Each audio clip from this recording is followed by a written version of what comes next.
कितने बार भी एनसीईआरटीज को पढ़ लो, लेकिन जब भी बुक खोलो तो हमेशा लगता है कि यार ये वाला फैक्ट तो नया दिख गया, ये तो याद ही नहीं है, ये तो मैंने पढ़ा ही नहीं था।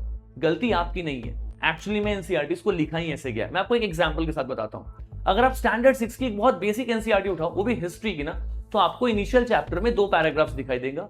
एक पैराग्राफ में उन्होंने इंडस रिवर के सिग्निफिकेंस को बताया हुआ है और दूसरे पैराग्राफ में उन्होंने गंगा रिवर के सिग्निफिकेंस को बताया है। जब आप डिटेल में पढ़ोगे तो आपको पता चलेगा इंडस रिवर के सिग्निफिकेंस से राइटर इंडस वैली सिविलाइजेशन की ग्रेविटी को बताना चाह रहा है कि सिंधु घाटी के आसपास में कैसे एक बहुत बड़ी सभ्यता बैठती है। On the other hand Ganga river के आसपास में एक बहुत बड़ा महाजनपद समझाना चाहता है कि कैसे गंगा के आसपास में मगध महाजनपद एक प्रोमिनेंट महाजनपद एग्जिस्ट करता था।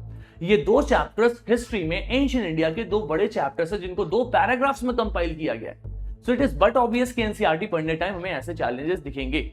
But in order to help you in this particular journey, to help you simplify with the concepts, not just in history, but also in polity, geography, economy, and all the subjects, we have introduced the advanced NCERT courses, जहां पे हम बस basic NCERTs नहीं पढ़ेंगे, उन basic NCERTs के साथ advance books को इंटीग्रेट भी करेंगे, साथ में मैपिंग भी करेंगे, मेंटरशिप भी करेंगे और निमोनिक्स के साथ उनको लंबे समय तक रिटेन भी करेंगे। तो अगर आप भी कोई भी ऐसे एग्जाम की प्रिपरेशन कर रहे हो where NCERT is very significant, then you must join this particular course available on Parcham classes application. See you soon in the courses. Thank you so much.